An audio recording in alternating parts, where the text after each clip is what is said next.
A 19-year-old Kansas City DJ travels to Chicago on a college trip for a mock United Nations conference. While the organizers try to make this as realistic as possible, they also overlook security measures and put these teenagers at an unnecessary risk. At 2 a.m., the organizers called an emergency mock meeting. The teenagers were required to walk from their hotel to the conference in another building. It was a 10-minute walk through crime-ridden neighborhoods in Chicago. Jesse Ross was seen leaving the conference on a hallway security camera, but no cameras ever caught him leaving the premises, and no one's seen him since. When the group got ready to leave and go back to Missouri the next day, Jesse was nowhere to be found. While people have 1,000 different theories, there's no proof that he ever made it out of that hotel alive. Police botched the case from the beginning and let everyone go home. No one declared the hotel as a crime scene. No one interviewed the witnesses. By the time the police took it seriously, everyone was scattered across the U.S. It has been 18 years and this case is exactly where it started. A teenager left on a school trip and never made it home. What happened to Jesse Ross in the 4 Points Sheraton Hotel in the wee hours of the morning on November 21st, 2006? We may never know. This case is brought to you by... Behind every true crime story is a shattered life. I have raised awareness for over 300 cases and have worked directly with the family members on many of them. This book highlights 40 case files. Some of them are famous, many of them are obscure. There's missing persons cases, unsolved homicides, serial killers, and more. Check out Shattered today to learn more. So tonight we're going to be talking about the case of Jesse Ross. He's a 19-year-old University of Missouri, Kansas City student who went missing back in 2006. So we're going to be talking about his case today. We're also going to be making a few announcements before we get started. Hello, Karen. Hello, Grey Wolf. If you guys want a shout out, make sure and leave me a comment. Make sure and share this if you want a chance at the prize. Tonight, I do have a prize to give out for the sharing contest. Now, I have this book here that you guys have all seen and heard about. I've talked about it a lot, The Dawn of the Dixie Mafia. Well, I have just officially got the audiobook available. So the audiobook is available now through Amazon Audible. So you'll have to be able to download the Audible app to listen to it. Now, this book is available on Amazon Audible. Now, I do have a coupon code that I'm going to give away for free to everyone. Anyone who shares, I'm going to put you in the contest and we're going to draw a name. So if you share this live video with your friends, with anyone that you know that is a true crime fan or a victim's advocate, make sure and share the video and I'll put you into the drawing at the end of the show. And I will give you a coupon code to where you can get the audiobook for free. Now, the only thing I ask is that if you listen to it and you love it, make sure and leave me a good review on Amazon. If you listen to it and you hate it, just keep that to yourself. So that's where we're at. So Karen, you're already in. You are already in my list of people here on the contest. Let me pull up I have a little wheel, a wheel of names. It's there we go. And then what I do is I type in the names. As people share it, I type in your name. And this time, to make it a little bit more fair, we're going to just do one. Every time it's shared, I'm going to just put you in one time. That way everybody has a chance at getting the free audiobook. So that's what I've got available. Hello, Venus. Thank you guys for signing on. But that's what we've got today. So today we're talking about Jesse Ross. Now, Jesse Ross was a redheaded, freckle-faced boy, a very lively and happy person, and he earned the nickname Opie, and so people called him Opie. So when I wrote this blog post years ago about this case, I titled it, "Where's Opie?" Now, the reason why we use that phrase is because he was also, by this time in his life, in November of 2006, he was also working in radio, and he was wanting to be a DJ, and he was doing all these different things, but he actually had a spot on the morning show where he would go throughout the city and he would call in, and then the viewers, the listeners of the radio show would try to guess where's Opie. So they would listen to the sounds and he'd give them clues and they would try to find where's Opie. Now, that was a little spot on the morning show radio show that he enjoyed doing. Unfortunately, now it's become the title of this show, Where's Opie? His real name is Jesse Ross. On November 21st, 2006, he had traveled with 13 other university students and a sponsor. They had traveled from Kansas City, Missouri, all the way to Chicago, about 500 miles or so, and they were going to an event.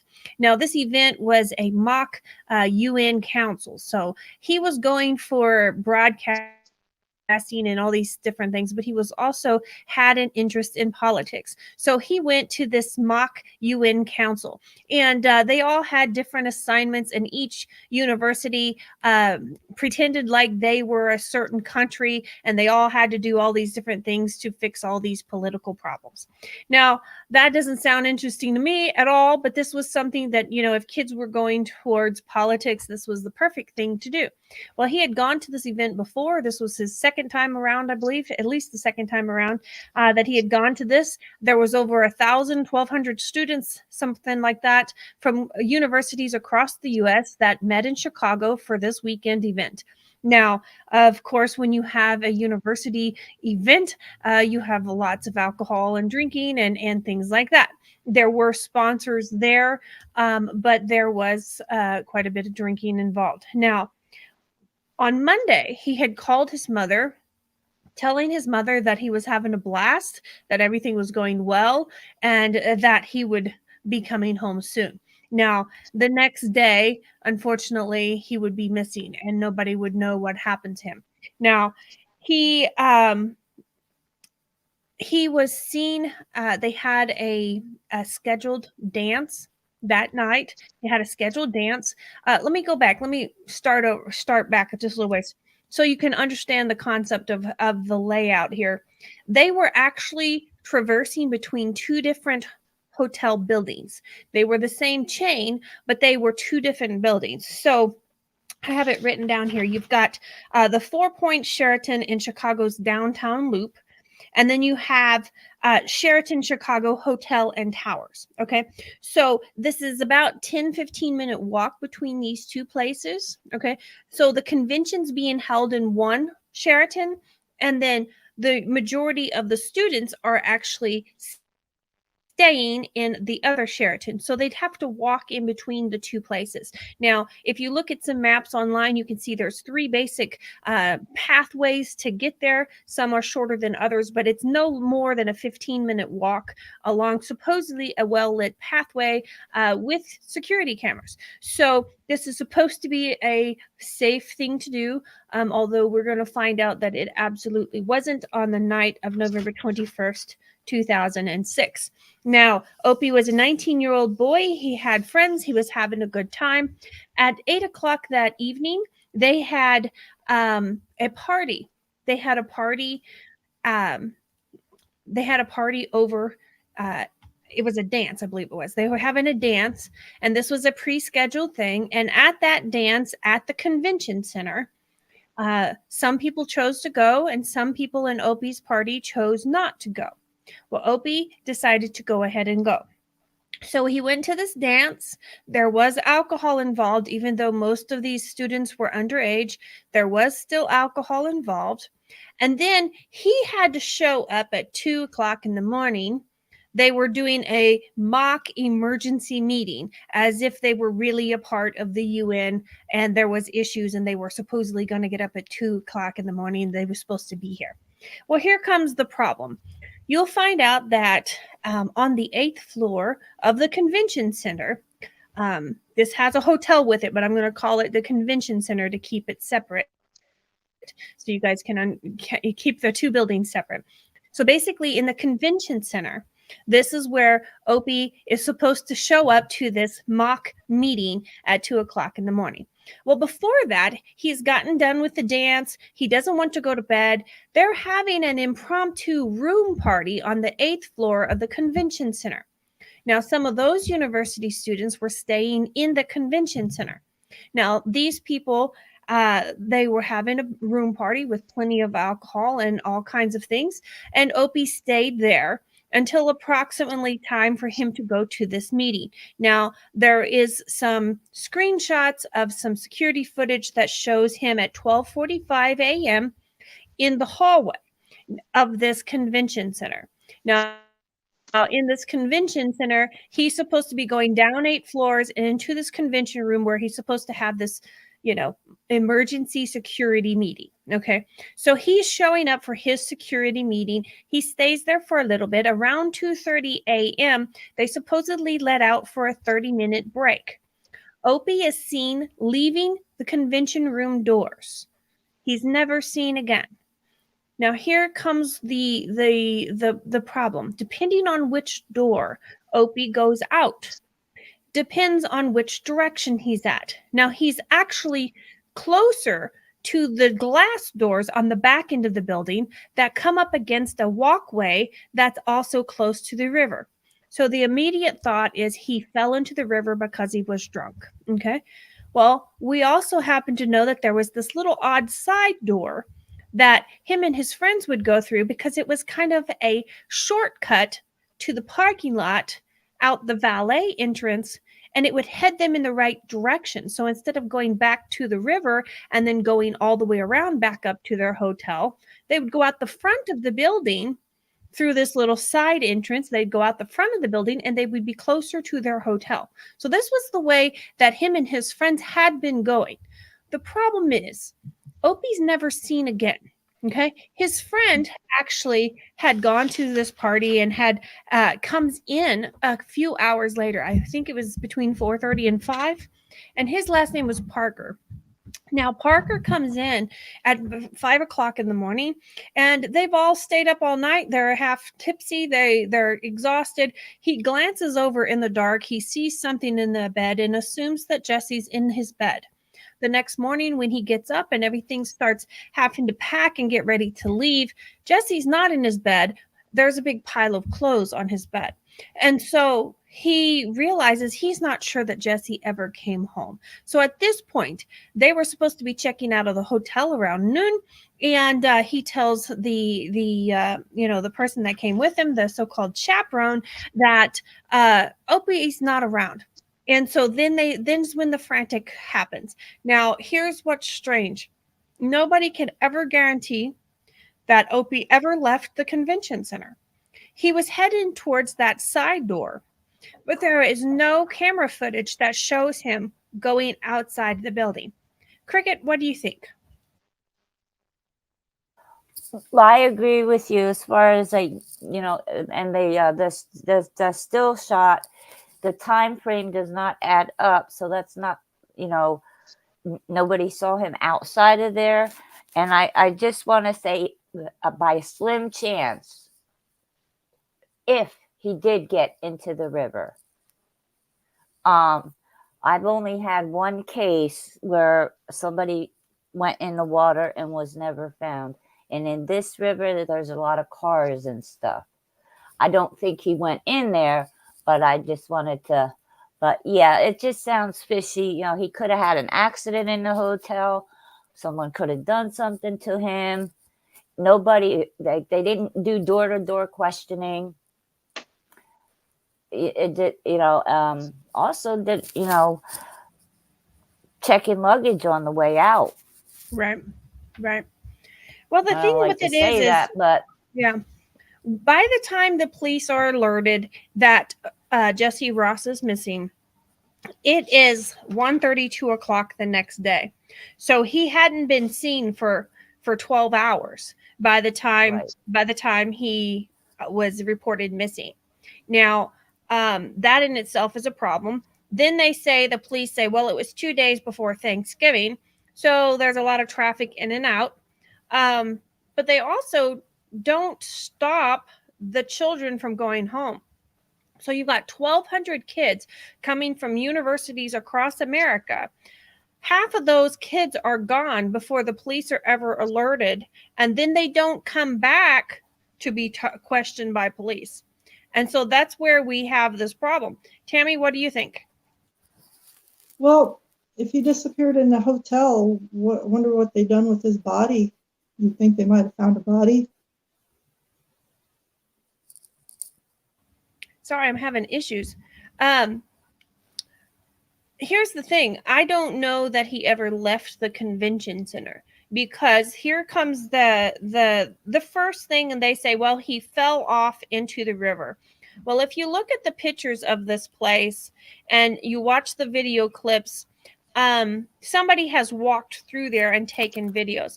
The back end of this convention center is all glass and glass doors to come out. It's extremely well lit. And then it's got this big, huge paved sidewalk that almost looks like a promenade out there, all well lit, with this high railing fence with these big pillars and everything. Every few feet's a big fancy pillar, and it's a somewhat high wall. You would have to climb up it to fall over it. So the idea of he was just drunk and stumbling around and falling off is somewhat illogical. Then when you take into account that door had high security on it, there was a camera on it constantly, and that door never opened. Nobody came out that door. So to me, that kind of everyone wants to say he's in the water. He's in the water. Well, how did he end up in the water if he didn't go out the door, and none of those cameras along that promenade actually show him showing up? The only camera footage we have of him is at the wrong time, in the middle of a hallway inside the convention center. He's walking towards what we think is a side entrance, a side exit that will actually take him out the front of the building. See, if you actually took the back doors and you wanted to go out towards the river, you had to go down a long hallway around all of those convention rooms and then out those glass doors. So it was easier to just go the other way, get out that little side entrance, which was actually not even a noticeable entrance. It was more for staff. You go out that way, you'll come out the valet entrance out front. Now, here's another strange thing. There's cameras on all the entrances, okay? But the camera that shows that valet entrance, it's actually angled towards the front door, the main front door. So you can see off in that during daylight hours, but after dark, it's completely shaded where Opie would have come out if he'd have used that door that we know he used before. So the only door that he could have come out of that convention center and not been seen is the door that we know he had used before. Now, if he does that, he's got 3 pathways to choose from, okay, to get back to his hotel. Well, the one pathway by the river, he's already not taken that by going out the valet door. So he's got 2 options. Now, police supposedly went through those cameras, and he was never seen on any of those pathways back to the hotel. He's never seen on any camera. Now, if you watch some of the videos, you'll find out that the family and friends, they actually went around talking to all of the homeless people through there. Did you see this kid? Did you see this kid? And nobody's seen him. So here's where I get caught up in this. The police want to say he fell into the river. Now, if he did fall into the river, there is a chance that he would have actually came out in Lake Michigan. So there is a chance that he came out in Lake Michigan. But here's the problem. I have a hard time thinking he ever got out of the building.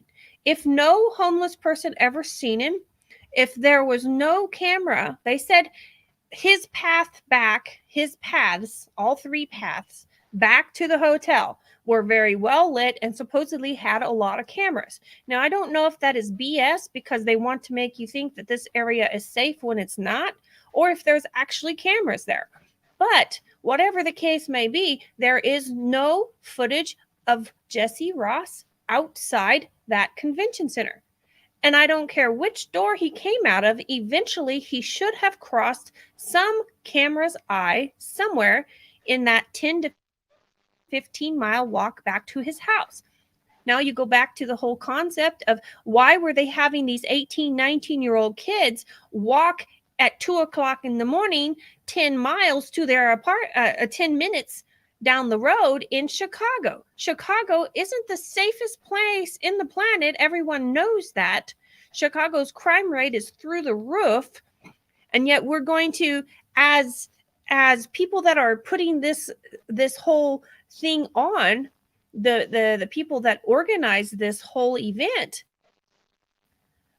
where was their common sense? I'm like, you need to realize you've got children, teenagers walking at the worst time of day in one of the most dangerous cities in the US. You're going to have them walking back to their hotel. And so to me, I'm thinking, why? That doesn't make any sense. Then you find out that when the police go back to interrogate these people, they find out that they can't nail down for sure the time of the emergency meeting. They can't nail down for sure the last time Opie was seen on camera inside the convention center. They can't nail down for sure what time he was in that 8th floor party room. They don't nail down any specific timeline. And then they allow all of their potential witnesses / persons of interest, whatever you want to call them, all of them get to go home. So by the time the police get on there and start, they're like, well, we don't even know where to start. There's 1,200 kids from all over the US. And I'm like, it's real simple. You find the person who organized the group to begin with. Who put on the event? There's got to be someone who put the event together. They're going to have a list of names of people who are supposed to be there. They're going to have a list and a timeline of all of the events. They're going to know. Also, I want to know who was running the room on the 8th floor, who was providing these kids alcohol. Why isn't any of this information public? This is where I'm at. Girls, what do you think? Well, one thing also, now, in all hotels, there's cameras on the floors. So why were they even looked at to see what if anything happened on the 8th floor, the comings and goings, Yeah. And also that door, he used the same door all the time. So It wouldn't make sense for him to go out a different door. Yeah. So he knows his route. Right. He does. He's been there before. He's done this before. This is the way, he had done this. This is And it's else. actually his second time going to this convention. Right. And wasn't there a report that his cell phone signal pinged there at like between 3 and 3:30 a.m. at where the conference was? Yeah. In the conference center itself, it was still pinging there at that location until 3 or 3:30. So we know for a fact that his phone was still on and working up till maybe 3:30, because I've heard reports 3 and reports 3:30. I'd like to know more about what happened at that party that they had. If he made someone mad or. Absolutely. Well, and I want to know. They don't know he left the building. They know at 2:30 when his little security meeting group took a break that he walked out the doors. Now, what I want to know is, was there a elevator at the end of that hallway? We know at the end of the hallway that he kind of turned towards the end of that hallway, there was that little side door that he could have wrangled around and come out the front of the building. But was there a staircase there? Was there another room there? Was there a hallway there? Was there someone there waiting to grab him because he had $400 cash on him at the time? Was there an elevator there that he hopped on and gone back up to the 8th floor? To me, until you can prove to me that he's outside of that building, you need to check every room inside that building. You need to know every name of every person that has walked through that hotel. That is your job as an investigator. You look it up. You find it out. And I don't think that happened. And then just down to something Cricket said before, we know for a fact that they didn't check suitcases on the way out, because by the time the police came in and got involved, 2:30, 3 o'clock, whatever, half of those people were already gone. So half of their, and then you've got hotel staff. See, the checkout was supposed to be at noon. So you've got hotel staff cramming to go into these rooms and clean up because they've got another set of people coming in, usually check-ins, I don't know, 3 or 4 or whatever. So they've only got so many hours to clean up after this party crowd has left. So every instant that you wait, you are losing your crime scenes. You're losing your evidence. You're losing, all of those clues and pieces of evidence that you need to solve this. And so to me, the thing that I feel damaged this case the most is the fact that they let half of the people or more, they're gone. Now they use that and they say, well, that's the reason why this case is so hard. I say chase them down. You have a list. You should be able to get a list of every student that was there, every faculty, staff, chaperone that was there. You should be able to get a list of all of those, and you should be able to track them down. It's not as good as if you could have raided the place and made everyone stay quarantined there until you talk to them. But you should still be able to do that. And I think over the years, people have tracked, the majority of them down. So let's go back to this fake security meeting. Now, Victor says shared. Venus said shared. Thank you, guys. Let me go ahead and write them down so I don't forget. I've got it. So this is what we want to think about. Inside that meeting at 2:30, there were people there that knew him. There was some people that said he kind of stumbled a little bit, so they wondered if he was drunk. There were other people that said no, he was walking just fine. He seemed okay. So we've got two conflicting stories. Some people say he was drunk. Some people say he wasn't visibly drunk and stumbling around. But we know that he had been drinking. There was things in their room later that showed that he had been drinking. So we know he had been drinking at that dance. There was drinking there. And then if he was there in that party room on the 8th floor, I'm sure there was drinking there as well. So how much alcohol this kid had in his system, we don't know.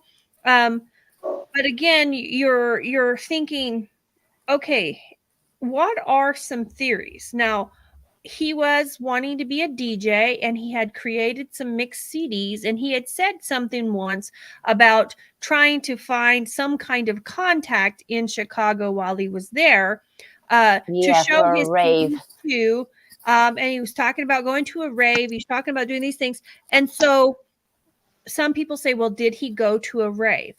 Well, the police hunted down that, and they couldn't find any evidence of a rave in that area that night. So sometimes those raves, they do them underground, so to speak, kind of word of mouth. So right. It doesn't surprise me the police wouldn't know about it. But again, if he left that hotel and he's headed to a rave, he should have been caught on a security camera somewhere outside that convention center. Now, if there's 3 major doors and there are cameras on each one of them, you should have seen him somewhere. And they don't. They never see him exit that building. Well, another thing that was interesting is that someone did a FOIA request and said the footage was unavailable then. The footage is unavailable because this is still an active case, so they're not going to send you anything really detailed. So they still have it somewhere that they can still. Well, and see, that's the next thing. They say that there wasn't any footage with him on it. So they didn't keep anything because there's no footage with him on it. And I'm like, how do you, and then someone said, well, we sat there for 2 hours looking at this video footage and we didn't see nothing. Well, if there's 3 logical paths that he could have taken back to his hotel, you should have probably spent more than 2 hours watching, but that's just me in my opinion. But see, that's the thing.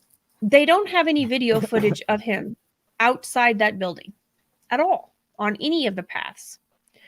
So it makes me think, is there no footage because they didn't get it? Or is there no footage because he didn't get outside the building?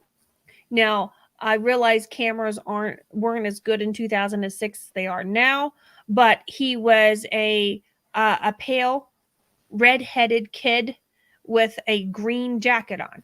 He was pretty visible if there was any light. You could see him. He wasn't wearing a hat. You could see him. He had real fiery red hair, and that's what he was known for. That's the reason why he got the nickname. So, you look in, grainy, hard to see camera footage, you can still see a flash of red hair and a green jacket. And that's what he was seen in inside the convention center. So we know that's what he was wearing if he left that building. So you should be able to see those things in some kind of footage somewhere. So again, everything's so ambiguous. You hear that, Tammy, and then you're wondering, well, is it because it doesn't exist, or is it because they're not sharing it with the public, or is it because they didn't do their due diligence and get it in the first place? It's just one more of 100 questions that have no answers in And this I'm game. thinking too, with the improvements of technology, in the future, they may be able to see more on the footage. Yeah, I mean, if they kept the footage.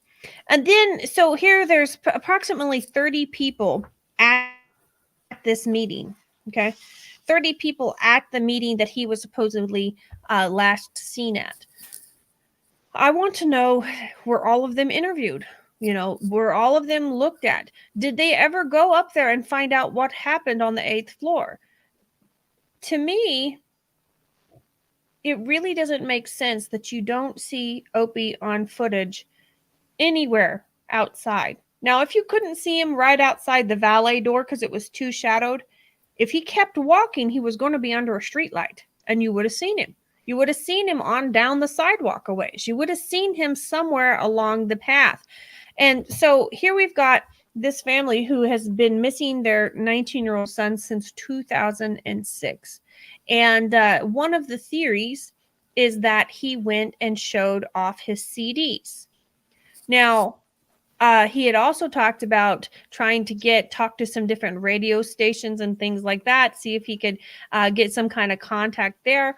I have a hard time thinking that there was any radio stations at 2:30 in the morning in downtown Chicago that would open their doors to him. I'm sure there's people there working overnight, but they're not going to open the door for some random guy off the street to talk to them about CDs. At 2:30 in the morning. I don't see that. Yeah, and those CDs have never been found either. Right. What'd you say, Tammy? It wouldn't have been the right people anyway. The manager is not going to be there. Right. It wouldn't have been the right contact. So their CDs weren't found, so they think it was in the pocket of his green jacket. So this is where we have to stop and think, did he actually go somewhere with the intent of doing that? Now, one theory was that he jumped into the river himself.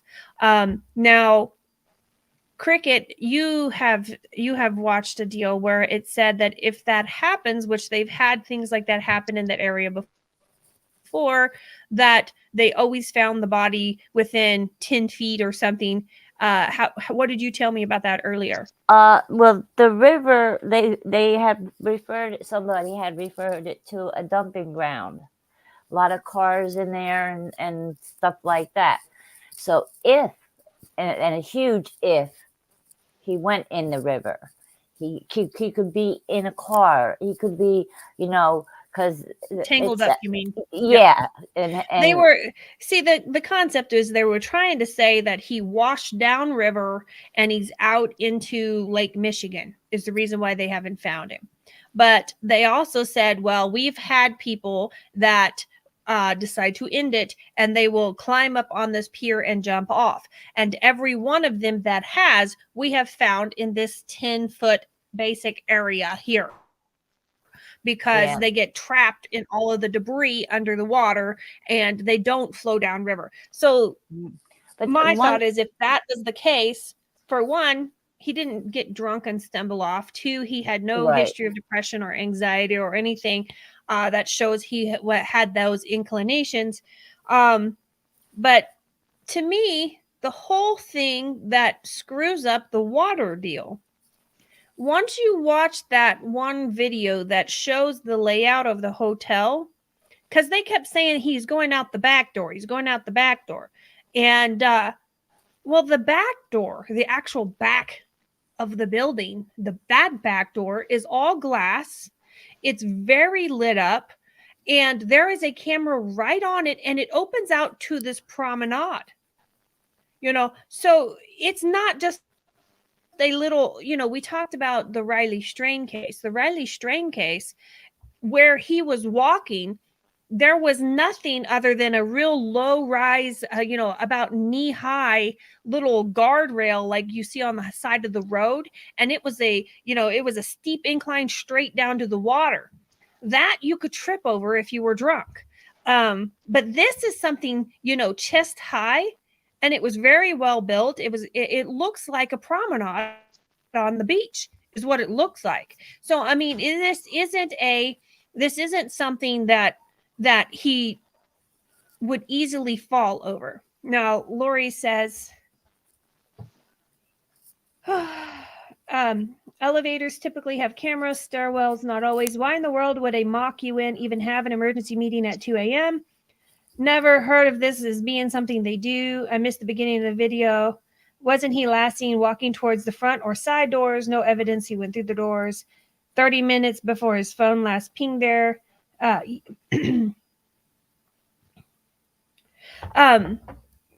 Yes, Lori, I'm right there with you. I agree. He never went out that door. But see, they kept saying in all the reports that he was going out this back entrance, this back door. They kept saying back, using the word back. Well, back behind that building is where the river is, on beyond that promenade. It is extremely well lit, and there's cameras right on that door. And they say that door did not open. Nobody came out that door. But then the door he actually used previously is actually a little side door, a white door that you don't even notice. It's one of those exit doors you don't even really notice there, because it's there for staff. It's not actually for, the people staying in the hotel. It's for the staff. Well, if you go out that door, it wrangles around out the front valet entrance. So he still went, if he went through that door, he went out the front of the building in a more shadowed area.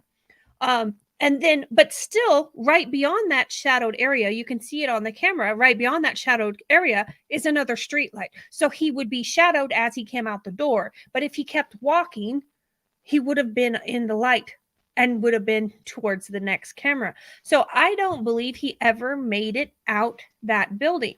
And then I agree, Lori. I think something happened. I personally believe he went back up to that party, because what is he going to do in a 30-minute break? Okay. If he's going to a 30-minute break at 2:30 in the morning, is he going to try to walk all the way back to his hotel room, which is going to take anywhere from 10 to 15 minutes? No, unless he was going to just skip out on the rest of the meeting. Okay. Or is he going to find something to do around the hotel? Logically, if he was already in the party up on the 8th floor, why couldn't he have taken an elevator or the stairs right back up to the 8th floor, hung out there for 15, 20 minutes, and come back down? So to me, I want to know, they seen this one video, and you see this one picture of a still shot of a security camera. And if you look at the timestamp on that doesn't even have, that's not even the last photo. That was at 12:45 a.m. So that was him on the way to that security meeting. And I agree with you, Lori. Why would they have all these kids meet at 2:00 in the morning when they know they have to check out by noon the next day? So to me, I feel like there's a lot of irresponsibility for the event coordinators and the people that are putting this on, the hosts of this event. I feel like there's a lot of none of it makes sense. Why do you have all these kids up here anyways, pretending to be part of the UN? Okay, that's all great and good. All right, you're all in politics. That's your thing. That's fine. Maybe I'm just not a big enough dork fish to be into that. I don't know. I thought I was a big dork fish. I mean, I'm the study person, that likes all kinds of crazy things, but I'm not. That's not my bag. That's not my thing. But you still, as a event coordinator, you have to think about the safety of the people that you're bringing to your event. Sure, they have enough, they have, their own responsibility that they have to take care of themselves, but you also don't want to put them in harm's way. And I feel like by bringing all of these children, these 18, 19-year-old kids, to a place that they're going to have to walk through a rough part of the city at 2:00 in the morning to get to your pathetic little security meeting, I think that is ridiculous. I think you are putting kids at harm's way. And then you add alcohol to the mix. Who in that 8th floor apartment, in that 8th floor, was providing these underage minors with alcohol? Why was there alcohol at this dance? Why was there alcohol there?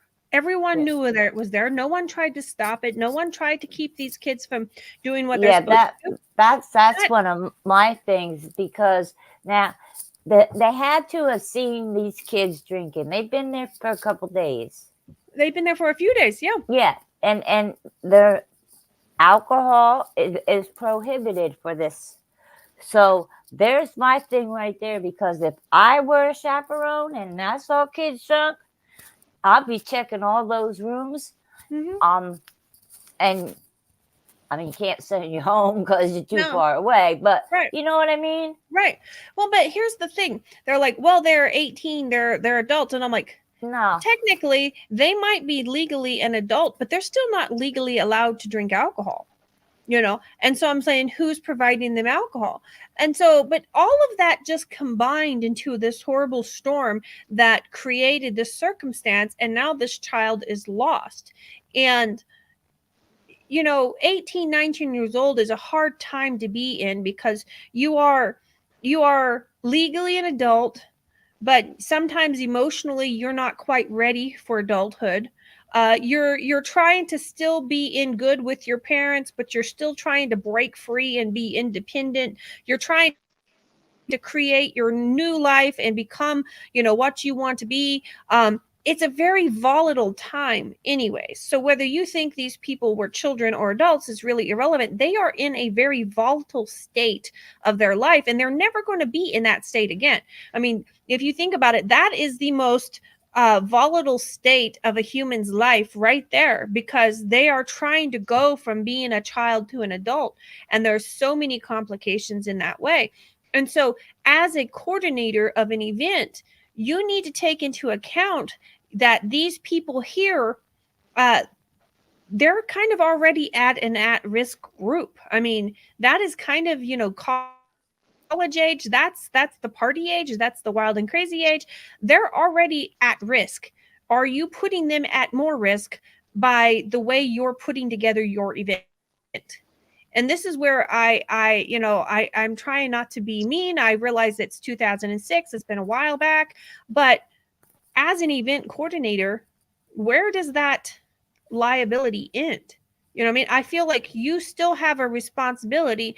If you know half of the people coming to your event are not staying in the same building, and they're going to have to walk at 2:00 in the morning, 10, 15 minutes away, then maybe don't have your security meeting at 2:00 in the morning.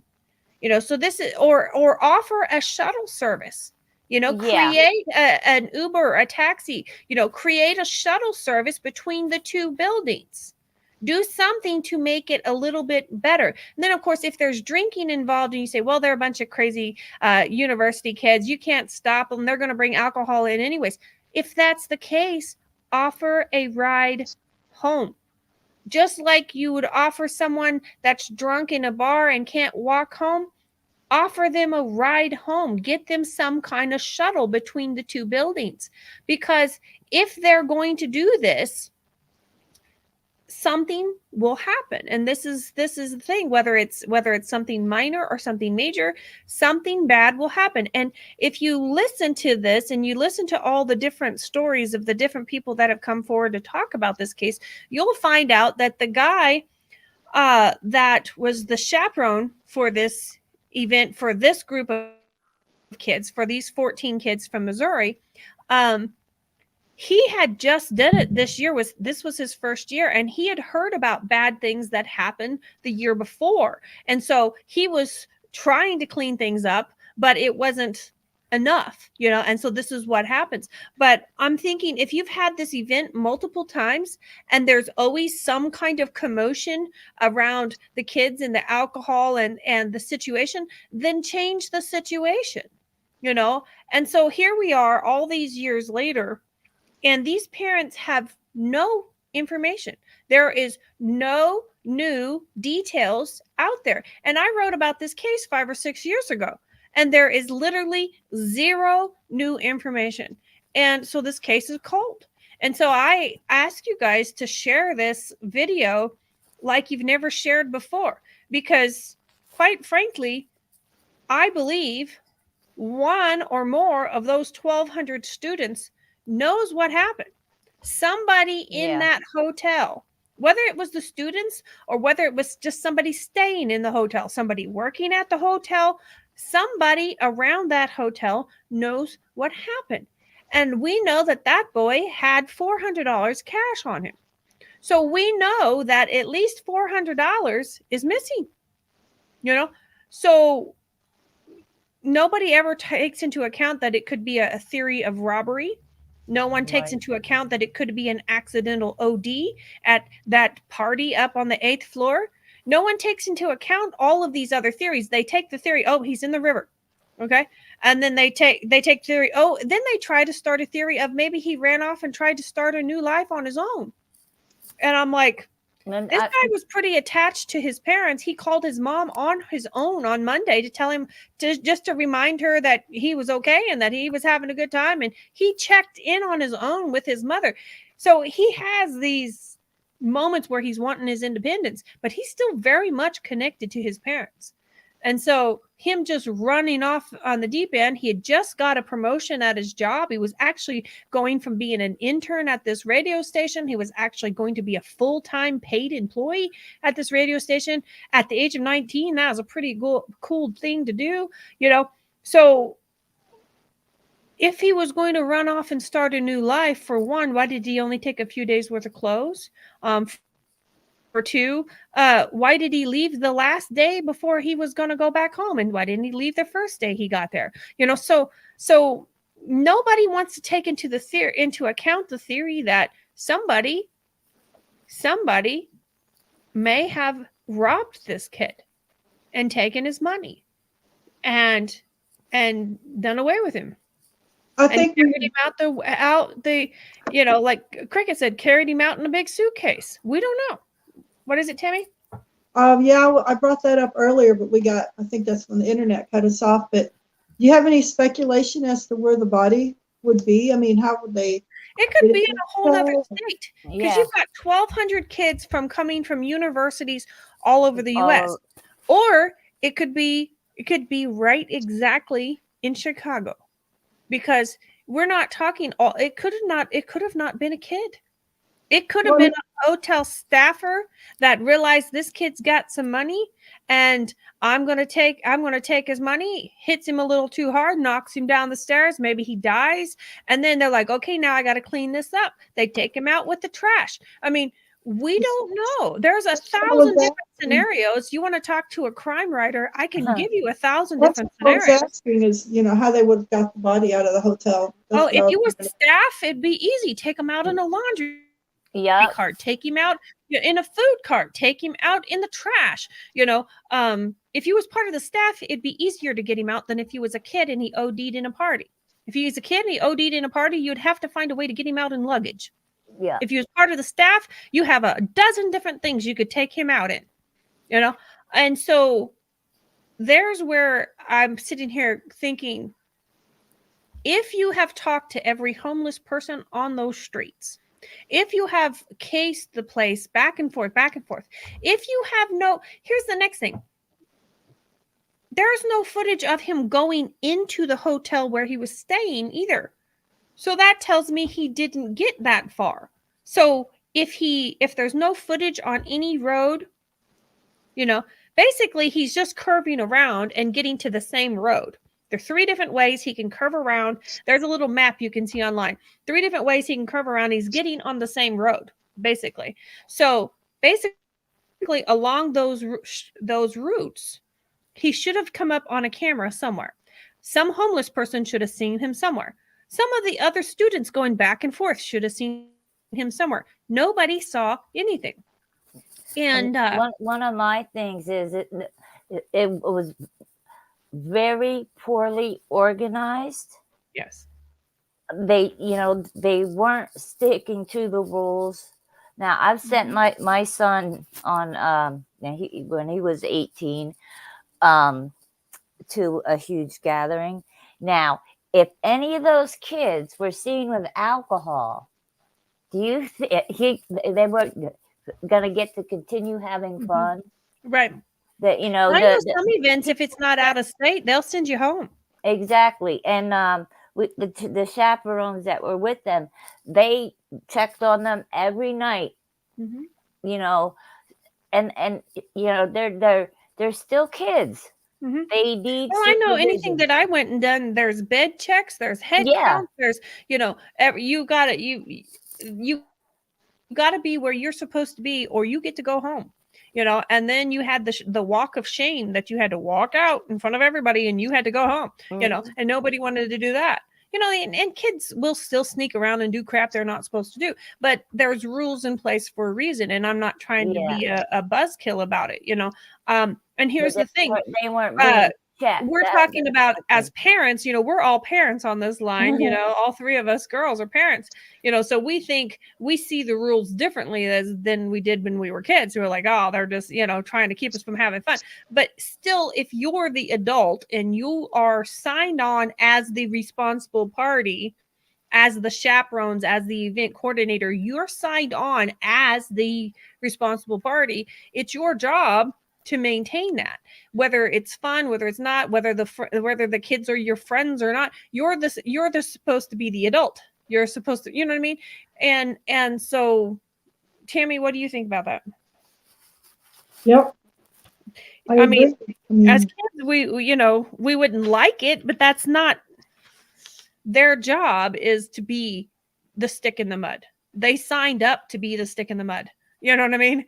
They signed up to be the buzzkill party poopers, but the concept is you sign up to be the stick in the mud. So these kids all get to go home, and I'm not blaming any one specific, person. I'm just saying as a whole, this whole event was very poorly put together, and it was very poorly monitored, and that's where I'm at. I'm not saying one individual person screwed up. I'm saying as a collective, the whole event was not very secure.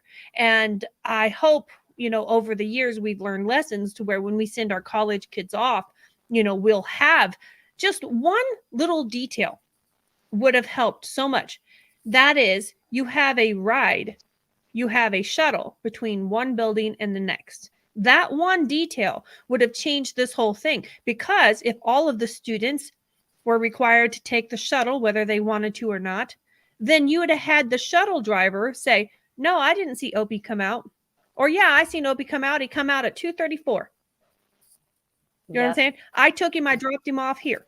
You know what I mean? You would have one more set of eyes on a bunch of drunk kids, and so I feel like if that was that one thing in place, this whole case would be different, because there would have been somebody say, hey, he never came out of the building. I never seen him anywhere, and so this is one of those cases that I say share, because this family, this mother and father they're in the news. They fight as much as they can to keep their son's name out there. When the whole Riley Strain case come up, They were in the news again, talking about how much they're trying to support Riley Strain's family because they know how it is. And I mean, they are constantly pushing for, you know, their son. And I find it terrible that there is no, when the police can't even tell you for sure that he left the building. Then they try to push you into believing he's in the water. Well, he's probably already out into Lake Michigan now. Well, you can't even tell me my son left the building. How can you tell me he's in the water? Yeah. You know? And so the shuttle thing, I mean, with my son, that they were getting bussed from one place to another. So they knew who all the kids were there. Yeah. Yeah. And then that bus driver slowly learns who everybody is and it kind of keeps track of everybody, you know, and then, you know, okay, well, I picked up 4 kids and one of them was a blonde-headed, blue-eyed guy. One was you know, even if he doesn't know their name, he could say, oh yeah, I remember that redheaded kid. He got on here and, you know, look back through, you know, he'll still be able to help you more than not having anything in between the two. And why have 1,200 kids at a time? Why don't you make it a little smaller, more manageable? Absolutely. Yeah. Yeah. And that, you know, to me, it feels like there's so much. Nothing was not. I'm an ADHD person, so details bug me. Okay. In certain situations. And I have to force myself to pay attention to but when it comes to security of an event with 1,200 kids, you need to set aside that and focus on the details. You know, I'm like, I may not be the best event coordinator that needs security details. That's the reason why I don't have the job. You know, but Tammy, you're good at that. So she's good at details. You know, so my thought on it is details matter when we're talking about the security and the safety of our college kids, especially when they're traveling abroad and doing other things. You know, and that should be the highest priority of all of the adults that went with it. Also, I find it odd that there was 14 college students and only one Yeah, staff. I was just gonna say something about that. That's insane. Yeah. And all of these college groups that were there, but did they all just have one? I mean, when my son went away, we sent 4 chaperones with 8 kids. Yeah, exactly. And this event, there was 30,000 people, mostly kids. But that, you know, you need enough. You need more than one chaperone. Yeah. Well, and see, that's the thing. You need more than one chaperone. You send more than one chaperone with 14 children anywhere. And I'm thinking teenagers are worse than toddlers. Like you need more eyes on them if you don't want them getting into crap. You know? You'd be surprised the ratio. I was a teacher for many years. For infants, the ratio 4 babies, 1 teacher. 2-year-olds, 10, 1 teacher. Yeah. You know, it's insane. Yeah. I feel that there should always be more than one, no matter what. Absolutely. Lori says a friend and roommate at the emergency meeting returned back at 6 a.m. alone. He is passed in a drunk driving incident in 2010. Allegedly, kids told not to speak or just aren't talking. Nothing makes sense. Nothing says he ran off. Well, yeah, Lori, and see, this is what bugs me. When you go back and you try to go over this, they can't even give you a specific time that emergency meeting started. You've got one person saying it started at 1:30, one person saying it started at 2, one person that said it started at 1. Okay, so you don't even, I'm sitting here going, you as law enforcement should know exactly when that meeting started because you should have the event coordinator on speed dial looking at his or her schedule constantly. That schedule says 1 o'clock. It started at 1 o'clock. You should be able to tell us those kinds of specifics by talking to one freaking person. Whoever put this event on should have a schedule. Should have an itinerary. Yeah. And So not only you that, can't even tell me that. How the heck can you tell me that he's in the river when you can't even tell me when the stupid meeting started? It should be on the freaking paper. yeah, when you go to huge things like that, you have a schedule ahead of time. Absolutely. So why So can't they they tell us? They can't produce that either. No, they can't produce any footage of Opie. They can't video footage. They can't produce a schedule to tell us exactly where he was supposed to be when he was supposed to be there. Now, of course, we know he could not show up when he's supposed to. We got that. But we should at least have an idea of where he's supposed to be at what time. Then we can decide if he showed up or not. But we can't even get that much information. So I'm sitting here going, I don't understand how this case could go off the rails any further, because they didn't secure the crime scene. Even when they found out, they didn't secure the crime scene. Okay, they didn't secure it. They said, well, we don't have any crime scene. We don't even know where the crime scene is. Well, until you do, the whole freaking building is the crime scene. Until you know, the whole thing shuts down. Yep. Nobody in, nobody down. out. You find out who did this, and then you think, well, it's a big hotel chain. They probably didn't want to cause problems, economic problems for the hotel or whatever. I'm like, I don't care. There's a child missing. The whole building should be shut down. Yep. Anybody that was at that building should have been brought back, and that should have been where they started. Yep. And who was the last person to see him? We don't know. Absolutely. No, we can't even tell you that. Well, we know that there's a few people that said he went out that door. Okay. Why can't we see a camera footage of him out that door? Why can't anybody see him after that? So he just goes out the door and disappears in the hallway in a puff of smoke? I mean, somebody somewhere seen something. Yeah, either that or there's a black hole in the hallway. Absolutely. Maybe it's the same, little Bermuda Triangle that's over the Madison County, evidence lockers. What are you trying to say, Sammy?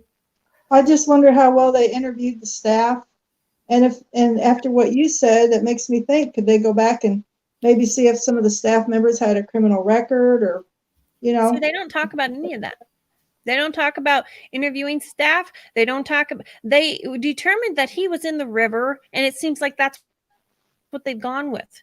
And I'm like, you say he's in the river, but you also said that if he had jumped off this pier like some people have done in the past, that he would have got caught in that rubble and you would have found him within this 10-foot blah blah whatever. And you did not find him there. You had cadaver dogs. Cadaver dogs didn't pick up anything down by the water. And you drug the bottom, you had divers down there, whatever you did, and there was no body there. Okay. So then you're saying, oh, well, it's been long enough now. He's been washed down to Lake Michigan. Okay. But you still can't prove to me he went outside. Exactly. If you can't tell me that if you can't show me he went outside, and then none of the dogs are picking up any scent by the water, then how can you tell me he's in the water? We know he didn't put himself there on purposely. But then they say, well, he was drunk and he stumbled over. Well, if you look at that I can't explain it properly. It's not even just a sidewalk. It's really wide. It's extremely well lit. It's got these pillars every so many feet with this little fence between the pillars. And it's, I don't know, it'd be, chest high on me because I'm kind of short, but I'm sitting here going, that isn't something you fall over unless you're leaned over it trying to pick something up off the ground. You ain't falling over that, So my thought on it is, that every theory they come up with, none of it makes sense. No. It makes more sense to me. And of course, you're talking about someone who studied way too much true crime. Way too much true crime. I've written about 300 cases. I've studied about 500 cases. So I'm telling you, I could give you 15 different analogies of how they could have hurt that kid and got him out of the building. And if you're a part of the staff, it would be easier. If you're part of the staff, you take him out in a laundry cart, take him out in the food carts, take him out in the trash cart. How many dozens and dozens of cases have you heard of where there's a party of a bunch of minors who are not supposed to be having alcohol in the first place? One kid, there's an accident and he hits his head. and he dies. Or one kid who ODs and he dies. Or there's a brawl and he's beat to death and he dies. And those kids cover it up. And none of them talk about it. How many dozens of cases have you heard of that happening? And it's not, in this case, it's not just the kids that aren't talking. Nobody's talking. Somebody in that room was over 21 years old and was getting the alcohol for them. Mm-hmm. I want to know who that person is. And did the police interview them? Do they have a criminal record? Did that person have a very large suitcase?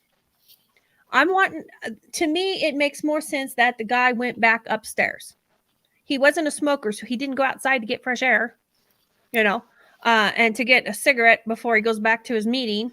To me, it makes more sense. He was at the party. He left the party. We seen him in the hallway at 12:45. So that means he had 15 minutes to get down 8 flights of stairs and get into his room. He didn't leave the party early. He left at the last minute. So he was enjoying himself at the party. And then he goes to his meeting like he's supposed to, like a good student. And then he leaves there. Logically, where else would he go? If you can't see him outside, I want to know, did they look on all of the security cameras on all the floors? Did they look at the security cameras on the 8th floor? Did he come out of the elevator on the 8th floor? Did he come out of the stairwell on the 8th floor? They don't ever talk about that. Nope. So, okay, what's your closing thoughts on this, guys? It's another. It just breaks my heart. Another case, the cops dropped the ball. I feel like they did. And when with alcohol, now there should be no tolerance. With these situations, and if you're drinking, you're done. Right. You're done. Because there's a reason why there's supposed to be a level-headed if I'm responsible for you, and the rule is no drinking, and I catch you drinking, you're done. I will handcuff you to me for the rest of the time. You know what I mean? Absolutely. You're stuck with a chaperone for the rest of the time. Yep. Thank you guys for listening. Thank you guys for watching. Guys, please share this. We've got a family who has no information on their son, and it has been a very long time. So I ask you to please share this and have compassion on this family and share it to every place you can think of, because Jesse/Opie needs justice. Whatever happened to him that night, whether it was a tragic accident, whether it was something else, this family needs I hate the word closure. They need answers. Because closure never comes. But you need answers. If you have answers, you can start to try to move past it. It's never gone. It's never easy. The pain never goes away. But if you have answers, you can deal with it easier than all of the unknowns. So, Cricket, Tammy, I'll let you guys say goodbye. Bye, everyone. Have a great night.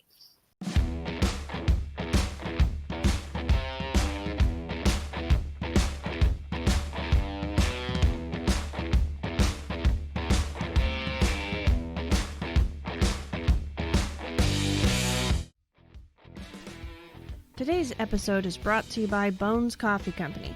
You can forget about boring coffee when you drink Bones Coffee.